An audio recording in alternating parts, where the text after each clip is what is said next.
Hi, welcome to my channel fifty 50.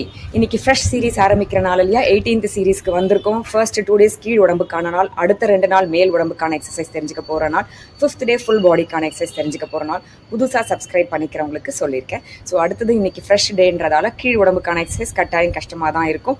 ஒவ்வொரு சீரீஸ்லையும் first 2 days கொஞ்சம் கஷ்டமான எக்ஸசைஸ் பண்ணிவிடுவோம். அடுத்த 2 நாள் ஈஸியாக தான் இருக்கும். 5வது நாள் ஓவராலாக பண்ணுற மாதிரி தான் இருக்கும். ஓகே, ஸோ இன்றைக்கி நான் என்ன கொண்டு வந்திருக்கேன்னு கேட்டிங்கன்னா, கோசாக் ஸ்குவாட்ஸ். நிறைய விதமான ஸ்குவாட்ஸ் சொல்லி கொடுத்துருக்கேன். Squats, full squats, deep squats, side squats, இன்னும் கூட ஒரு எக்ஸசைஸ் ஏதோ சொல்லியிருக்கோம். இன்றைக்கி நம்ம பார்க்க போகிறது கோசாக் ஸ்குவாட்ஸ். அப்படின்னா என்னன்னு கேட்டிங்கன்னா, மிலிட்ரி ட்ரைனிங் நேச்சுரலாக வர அந்த ரஷ்யன்ஸ்க்கெல்லாம் பார்த்தீங்கன்னா இந்த கோசாக் ஸ்குவாட்ஸ் பண்ணுவாங்களா, அவங்க பேரே கோசாக்ஸ் அப்படின்னு தான் சொல்லுவாங்க. ஸோ அவங்க பண்ணக்கூடிய ஒரு வகையான ஸ்குவாட்ஸ் தான் கோசாக் ஸ்குவாட்ஸ்ன்னு சொல்கிறது. ஃபஸ்ட்டு பண்ணி காமிக்கிறேன். எனக்கே அது ரொம்ப கஷ்டமாக தான் இருக்கும். ட்ரை பண்ணுவோம். அப்படி வரலன்னா சப்போர்ட் எடுத்துன்னு பண்ணுவோம். ட்ரை பண்ணலான்னா ரொம்ப பெனிஃபிட்ஸ் இருக்குது. ஸோ அதனால தான் சொல்லித்தரேன். பண்ணி முடிச்சதுக்கப்புறம் எல்லா பெனிஃபிட்ஸையும் சொல்கிறேன். ஓகே, பண்ண ஆரம்பிக்கலாமா? Stay tuned. பாருங்கள், இந்த எக்ஸசைஸ் பண்ணுறதுக்கு முன்னாடி ஹிப் ஏரியாவை நல்லா வார்ம் அப் பண்ணிக்கோங்க. லைக் ஹிப் ரொட்டேஷன்ஸ் ஒரு 5 தடவை இந்த பக்கமும் ஒரு 5 தடவை இந்த பக்கமும் பண்ணிக்கலாம். அடுத்தது பார்த்தீங்கன்னா நல்லா ஹிப்பை திறந்து விடக்கூடிய இந்த மாதிரி ஹர்டல் தாண்டது பண்ணிக்கோங்க. ஓகே, 5 தடவை இந்த பக்கமும் 5 தடவை இன்னொரு பக்கமும் பண்ணிக்கோங்க. அடுத்தது நீஸை கொஞ்சம் ஃப்ளெக்சிபிளாக இப்படி பண்ணிக்கோங்க. இந்த பக்கம் ரொட்டேஷன் ஒரு 5 தடவை, அடுத்த பக்கம் ஒரு 5 தடவை ரொட்டேஷன். அதுக்கப்புறம் ஆங்கிள்ஸ் ரொட்டேஷன் பார்த்துக்கோங்க. கிளாக் வைஸ் கொஞ்சம் தடவை, ஆன்டி கிளாக் வைஸ் கொஞ்சம் தடவை. ஓகே, இதை பண்ணதுக்கப்புறமா தான் இந்த ஸ்குவாட்ஸ் பண்ணணும். அப்படியே பண்ணிங்கன்னா டைட் ஆகிடும் கால், ரொம்ப கஷ்டப்படுவீங்க அடுத்த 4-5 நாள். அதுக்காக தான் சொல்கிறேன். வார்ம் அப் முடிஞ்சதுக்கப்புறம் பாருங்கள், காலை நல்லா பிரித்து வச்சுக்கோங்க. ஒரு பக்கம் டீப் ஸ்குவாட்ஸ் பண்ணணும். இந்த கால் அங்கேயே தான் இருக்கும். பாருங்கள், பேலன்ஸ் பார்த்துக்கோங்க.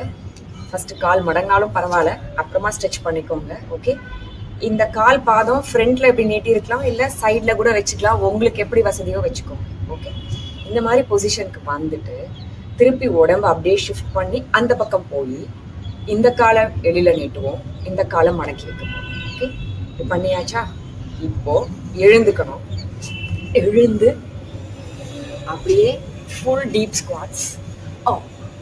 ஓகே, இவ்வளோதான். காலை பிரித்து வச்சுக்கணும். வெயிட் ஒரு பக்கமாக இறக்கணும். அதுக்கப்புறமா மேலே எழுந்துட்டு இன்னொரு பக்கமாக இறக்கணும். ஓகே,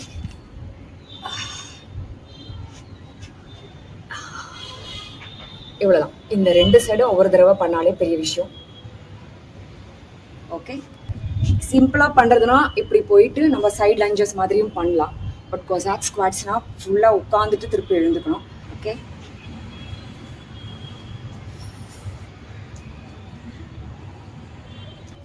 இது எனக்கு சப்போர்ட் இல்லாமல் கஷ்டமாக இருக்குன்றதால இப்போ நான் சப்போர்ட்டோட பண்ணி பார்க்குறேன். ஈஸியாக இருக்கலாம். பாருங்கள், இப்படி ஒரு போல் ஒரு சப்போர்ட் எடுத்துக்கலாம். காலை பிடிச்சி வச்சுக்கலாம். ஃபுல்லாக டீப்பாக உட்கார்றேன்னா எழுந்து இந்த பக்கம் டீப். இப்போ ஈஸியாக வருது. ஓகே, எவ்வளோ டீப்பாக போக முடியுமோ உட்காருங்க. Very good. இப்போ ஐ திங்க் ஈஸியாக பண்ணுறோம் சப்போர்ட்டோட பண்ணால். ஓகே, ஐ திங்க் 3 times கண்டினியூஸாக பண்ணியிருக்கேன். இப்போது 5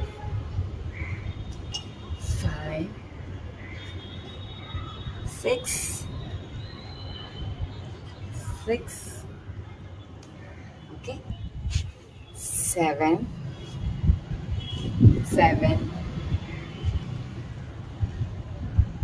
8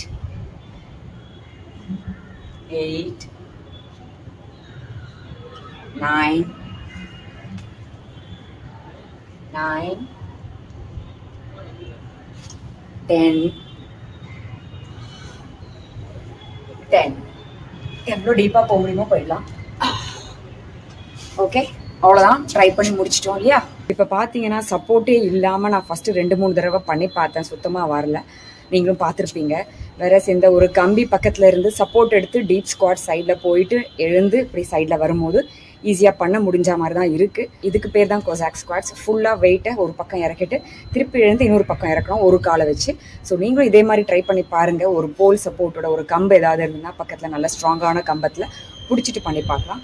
இதனால் நிறைய பெனிஃபிட்ஸ் இருக்குது. என்னென்னு சொல்லிட்டா, காலை ஸ்ட்ரென்தன் பண்ணக்கூடிய பயங்கரமான எக்ஸசைஸ். அதாவது இந்த பகுதியிலேருந்து கீழே வரைக்கும் எல்லா மசில்ஸையும் ஸ்ட்ரென்தன் பண்ணுமா, பலம் ஏற்றக்கூடும்.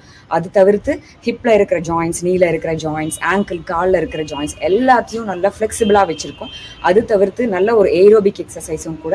ஏன்னு கேட்டிங்கன்னா கட்டாயம் இது 2 தடவை பண்ணாலே உங்களுக்கே தெரியும் எப்படி ஹார்ட் ரேட் இன்க்ரீஸ் ஆகுதுன்னு.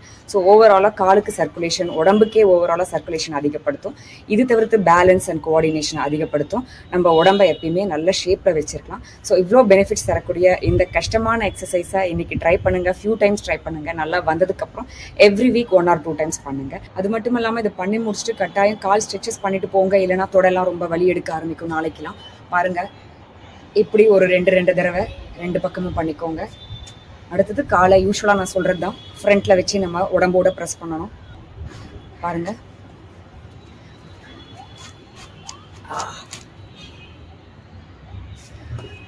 ஓகே. ஸோ 2 பக்கமும் ஒரு 2-3 தடவையாவது பண்ணிக்கோங்க. அப்போ தான் வலி இல்லாமல் இருப்பீங்க. ஓகே. ஸோ இன்றைக்கி இதை ப்ராக்டிஸ் பண்ணிகிட்டே இருங்க. நாளைக்கு செகண்ட் டேக்கான கீழ் உடம்புக்கான அசைவை நான் திருப்பி கொண்டு வந்து உங்களுக்கு பண்ணி காமிக்கிறேன். அது வரைக்கும் stay tune to my channel Fitty 50. Bye.